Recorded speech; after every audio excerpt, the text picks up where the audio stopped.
Welcome back students. NCERT read along exercise में आप सभी का स्वागत है। तो बच्चों, हम लोग 11th की एनसीईआरटी में रीड अलोंग एक्सरसाइज में system of particles and rotational motion ये चैप्टर पढ़ रहे थे। और आज के इस लेक्चर में मैं डिस्कस करने जा रहा हूँ angular velocity and it's relation with linear velocity. So let's start angular velocity and it's relation with linear velocity. तो ये आर्टिकल हम पढ़ने वाले हैं। आर्टिकल 7.6 आप अपनी अपनी एनसीईआरटी ओपन कर सकते हैं बच्चों। एंगुलर वेलोसिटी को फिर बाद में हम एंगुलर मोमेंटम से भी लिंक करेंगे। तो पहले लीनियर वेलोसिटी और एंगुलर वेलोसिटी को लिंक कर लेते हैं। सीधे सीधे बोले तो आप सीधे सीधे चल रहे हैं और आप घूम रहे हैं। आपने अगर तेल निकलते हुए देखा है, तेल की घानी में बोलते हैं ना कोल्हू का बैल। तो तेल की जो घानी होती है, कच्ची घानी बोलते हैं बच्चों उसको। तो लकड़ी का स्ट्रक्चर होता है पूरा। और जैसे कभी चित्तौड़गढ़ किला देखने जाएं और वहां पर हल्दी घाटी अगर जाने का मौका मिले तो हल्दी घाटी में वो सेटअप है अवेलेबल। और तिल का तेल निकलते हुए आपको दिखाएंगे, और तिल का जो गुड़ के साथ मिक्सचर, तिलकुट्टा बोलते हैं उसको, तिलकुट्टा भी खाने को मिलेगा आपको। तो बैल गोल गोल घूमता है, तो हम उसके साथ एसोसिएट कर सकते हैं एंगुलर वेलोसिटी। और कोई जब सीधा सीधा चल रहा है तो लीनियर वेलोसिटी। तो इन दोनों को रिलेट करना है। अगर सोचिए दिन भर में वो बैल गोल गोल घूमने की बजाय सीधा सीधा चल के गया होता तो कहाँ का कहाँ निकल गया होता। तो अब आपके दिमाग में बैठ गया होगा कि हम किन दो चीजों को कंपेयर करने वाले हैं। So let's start. In this section, we shall study what is angular velocity and its role in rotational motion. We have seen that every particle of a rotating body moves in a circle. सही बात है। कोई भी object अगर घूम रहा है तो उसका हर पार्टिकल एक सर्कुलर पाथ को फॉलो कर रहा है, जैसे इस डायग्राम में भी हमें देखने को मिल रहा है। पार्टिकल पी को अगर हम कंसीडर करें, the linear velocity of the particle is related to the angular velocity. The relation between these two quantities involves a vector product which we learned about in the last section. Last video में हमने discuss किया था vector product को। तो इनमें भी वैसा relation है, वेक्टर प्रोडक्ट की फॉर्म में उसको हम एक्सप्रेस कर पाएंगे। Let us go back to figure 7.4 as said above. In rotational motion of a rigid body about a fixed axis, every particle of the body moves in a circle. तो 7.16 पे हम बात कर रहे हैं। आप पेज पलट के 7.4 पे जा सकते हैं। मेमोरी में आपके है तो अच्छी बात है। तो उसके रेफरेंस में अगर हम बात करें, which lies in a plane perpendicular to the axis and has its centre on the axis, वैसे ही फिगर 7.16 में यहां पर देखने को मिल रहा है। We redraw figure 7.4 showing a typical particle at a point P of the rigid body rotating about a fixed axis taken as the z axis। यहाँ पे हमने z एक्सिस को फिक्स मान लिया और हमें मान रहे हैं उसके अबाउट ये पार्टिकल रोटेट कर रहा है। ये इसकी इनिशियल पोजीशन है p और ये इसकी फाइनल पोजीशन अगर मान लें p डैश, तो इसने एंगल कवर किया डेल्टा थीटा, और इस टाइम पे लीनियर वेलोसिटी इसकी v थी और रेडियस r के सर्कुलर पाथ में घूम रहा है सेंटर c के अबाउट। ये सारी डिटेल्स हो गई। The particle describes a circle with center C on the axis. The radius of the circle is r. The perpendicular distance of the point P from the axis वो radius के बराबर है। ठीक है।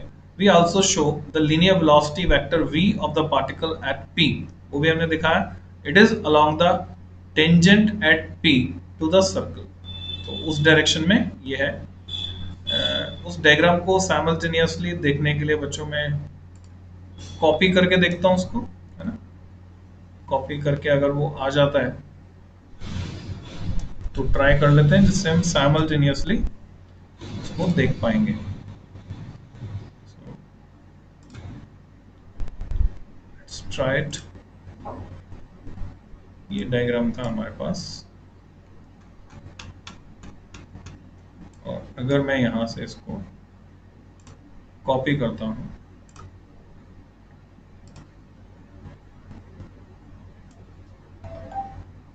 जिससे इसके रेफरेंस में हम बात कर पाएंगे, और पर पेस्ट कर देता हूं।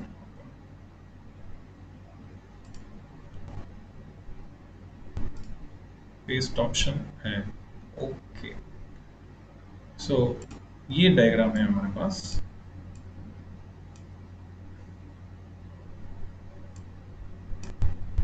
ठीक है, लेट्स कंटिन्यू।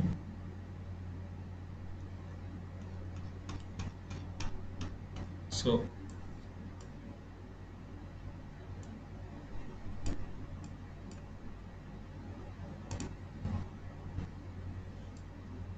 अब हम इसके रेफरेंस में बात कर सकते हैं। We also show the linear velocity v of the particle at p.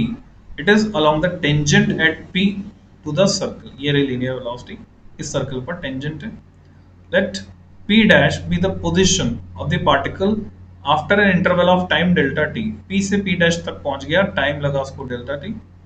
The angle PCP dash, ये वाला angle PCP dash describes the angular displacement delta theta। तो जैसे लीनियर डिस्प्लेसमेंट होता है बच्चों, वैसे angular displacement delta theta of the particle in time delta t. तो delta t में टाइम में एंगुलर डिस्प्लेसमेंट है। Average angular velocity of the particle over interval delta t is, उसको हम डिस्क्राइब कर सकते हैं delta theta upon delta t as delta t tends to zero. अब ये delta theta upon delta t किसके बराबर हो गया बच्चों? ओमेगा के बराबर हो गया। ओमेगा से दिखाएंगे इसको। अगर इसमें कंडीशन इंपोज कर देता हूं मैं delta t tends to zero, that is take smaller and smaller values, the ratio delta theta upon delta t approaches a limit which is the instantaneous angular velocity d theta by dt of the particle at the position p. We denote the instantaneous angular velocity by omega. इसको हम omega से दिखाएंगे। तो Greek letter omega है, और ये जो omega है ये किसके बराबर हो गया बच्चों? लिमिट टाइम इंटरवल छोटा होते होते जा रहा है जीरो की तरफ, और किस में लगाई हमने लिमिट? हमने लिमिट लगाई है delta theta upon delta t में। तो इसको मैं क्या लिख सकता हूं? इसको मैं लिख सकता हूं बच्चों D theta upon D T.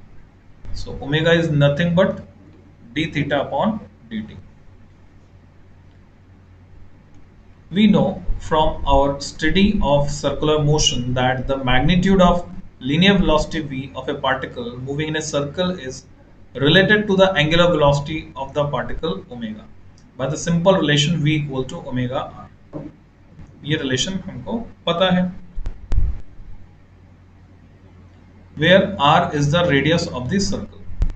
We observe that at any given instant the relation v equal to omega r applies to all particles of the rigid body। Thus for a particle at a perpendicular distance ri, इसको generalise कर रहे हैं बच्चों, from the fixed axis the linear velocity at a given instant vi is given by, vi हो गया omega ri, जहाँ पे omega d theta by dt है। The index i runs from 1 to n, सभी particles के लिए उसको लगा देंगे हम। n is the total number of particles of the body। For particles on the axis r equal to 0, यहाँ पर जितने भी particles होंगे उन सब के लिए r 0 हो जाएगा, and hence v कितना हो जाएगा? v equal to omega r equal to 0। तो उसकी linear velocity 0 होगी। Thus particle on the axis are stationary, वो रेस्ट पर रहेंगे। This verifies that the axis is fixed, इसलिए हम कह सकते हैं axis fixed है। Now that we use, note that we use the same angular velocity omega for all particles। ठीक है, जो सेम डिस्टेंस पर होगा उसकी एंगुलर वेलोसिटी भी सेम होगी, एक्सिस पर सबकी 0 है। We therefore refer to omega as the angular velocity of the whole body. अब पार्टिकल चाहे पास में हो चाहे पार्टिकल दूर हो, एंगल तो वो सेम ही ट्रैवल करने वाला है, और जब वो एंगल सेम ट्रैवल करने वाला है, we therefore refer to omega as the angular velocity of the whole body. We have characterised pure translation of a body by all parts of the body having the same velocity at any instant of time।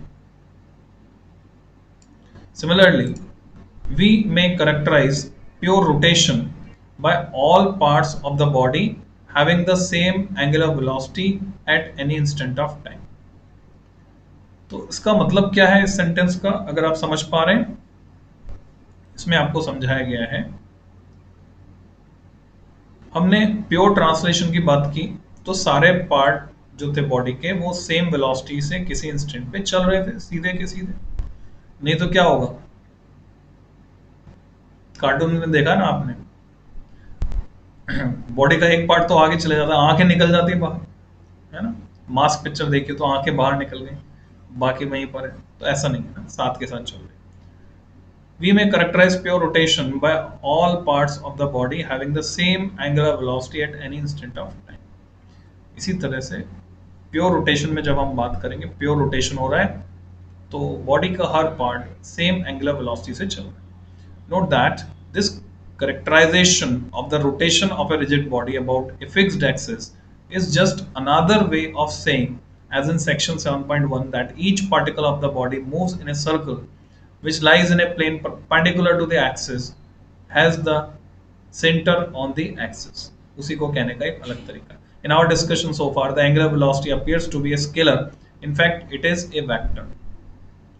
तो अब हम क्या करेंगे, distinguish करने के लिए, जब scalar quantity को डील करेंगे उसको बोलेंगे एंगुलर स्पीड, और जब वेक्टर को डील करेंगे बोलेंगे angular velocity, because velocity is vector and speed is scalar. We shall not justify this fact, but we shall accept it. For rotation about a fixed axis, the angular velocity vector lies along the axis of rotation. बच्चों ये एक बहुत ही important concept है। जितनी भी angular quantities है, angular displacement, angular velocity, angular acceleration जो आगे पढ़ेंगे हम, linear angular momentum, torque, couple, ये सब एंगुलर क्वांटिटी, सभी की डायरेक्शन सेम होती है along the axis of rotation. अगर ऑब्जेक्ट घूम रहा है एंटी क्लॉकवाइज तो ऊपर की तरफ, क्लॉकवाइज घूम रहा है तो अंगूठा जिधर बता रहा है नीचे की तरफ, यानी इन सब में डायरेक्शन होती है along the axis of rotation. So and points out in the direction in which a right handed screw would advance, जो भी मैंने हाथ से घुमाकर आपको बताया। If the head of the screw is rotated with the body, the magnitude of this vector is referred as above. Magnitude d theta by dt के बराबर होता है, तो ये ओमेगा दिखाया।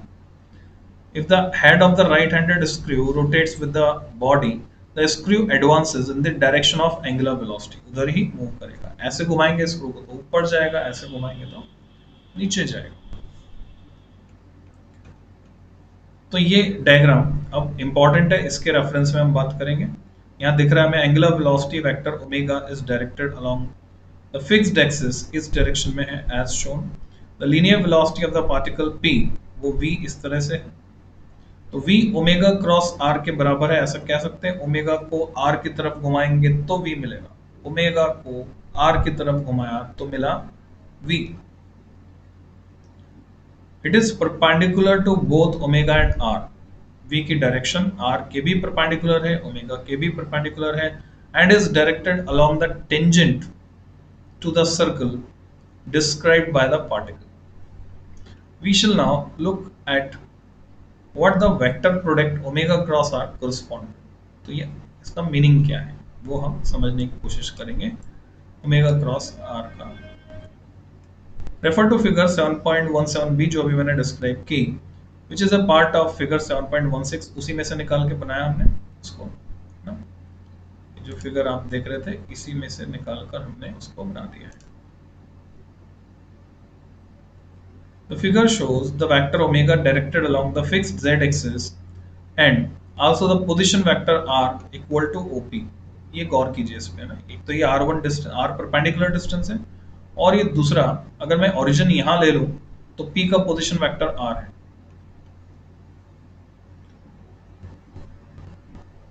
r equal to OP of the particle at p of the rigid body with respect to the origin O.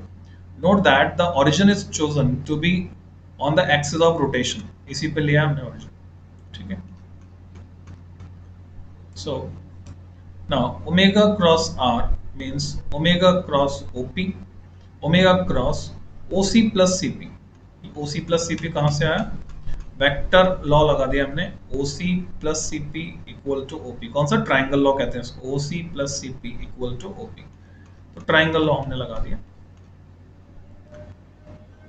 Omega cross OC zero है क्योंकि omega ओसी के अलॉन्ग है, सही बात है।